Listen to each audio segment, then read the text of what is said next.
Rolling hills of green, big beautiful cliffs, castle ruins, trees everywhere. It's just the greenest place you'll ever see. The rolling hills just scream peace to me. Like, it's just so wholesome and rejuvenating spiritually.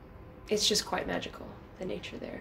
It's open and free, like the Irish. My name is Alexandria. I am a junior in college studying creative writing and minoring in film. I am of Irish descent, but I lived in America for most of my life.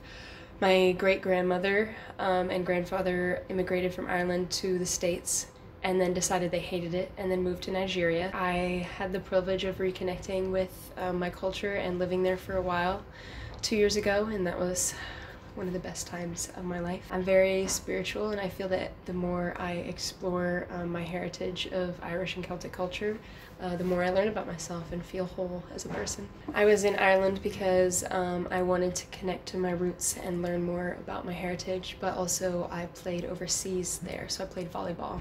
I lived in Cork, Ireland, which is on the west coast. I lived there for a year. It was supposed to be 2 years, but COVID sent me home early. In my opinion, it's the most beautiful part of Ireland. People from Galway would disagree, but they're just wrong. Did you feel accepted by the Irish once you moved? Oh, incredibly. I was just, that's my home. I am Irish through and through, and when I got there, I truly felt like I belonged. I fit in with the culture and the mindset, and made friends very easily. The Irish are the friendliest collection of people you will ever meet. They treat strangers like friends, and every stranger is an opportunity to, you know, connect and grow together. I miss the land the most. The people for sure, but just the nature is unrivaled, unparalleled to anything else. When they say that you haven't seen real green until you've gone to Ireland, that's the truth. I could feel more connected to nature there.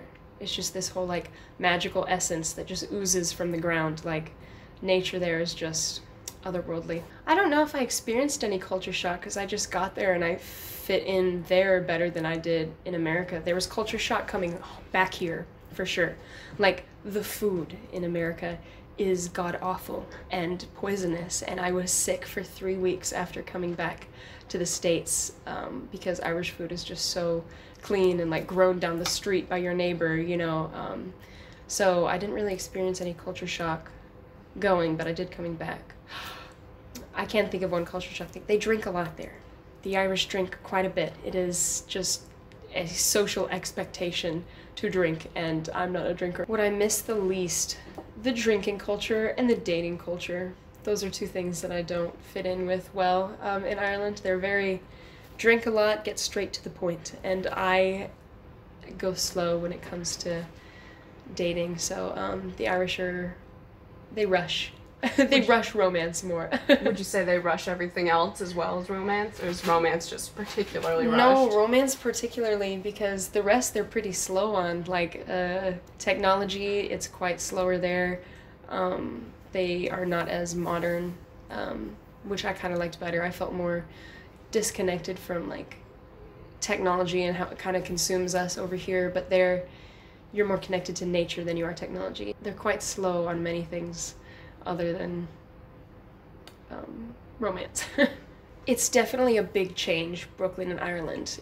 They're very stark differences. I'd have to say the emphasis on music and culture and history. Ireland is a very, very place that's rooted in the arts, and history is very important there. There's music in the streets and art everywhere, and I've seen that with Brooklyn as well. I could see myself living in Brooklyn for a bit more time. I like the fast-pacedness of life and that there's so much to do. And then when I need a retreat, I'll go back to Ireland. I got to experience something really cool where I got to go to the pier that my great-grandmother immigrated off of. So it was cool to stand there and think about what she went through. So I have a lot of pride in how far my family has come. We often leave Ireland and travel a bunch, but everyone always comes back. That's kind of like an Irish tradition, is that you grow up, leave it, and then realize that it's the best place and go back to it. A rebellious spirit is very Irish, so if you wanted to seem Irish, I'd say have a lot of cocky confidence in that you do what you want when you want, and no one's going to stop you. We're a very resilient lot. our history, our people have been through quite a bit, yet we still find ways to enjoy and rebel from things that we're told we have to do. You know, life is about paving your own way, and I feel like the Irish really, really lean into that. We've been in oppressive environments where we weren't allowed to celebrate ourselves or, you know, enjoy life because of famine or the British government. Enjoying life and just really focusing on what matters, which is, you know, creativity and connection, community, compassion. They're all really rooted in life's core values.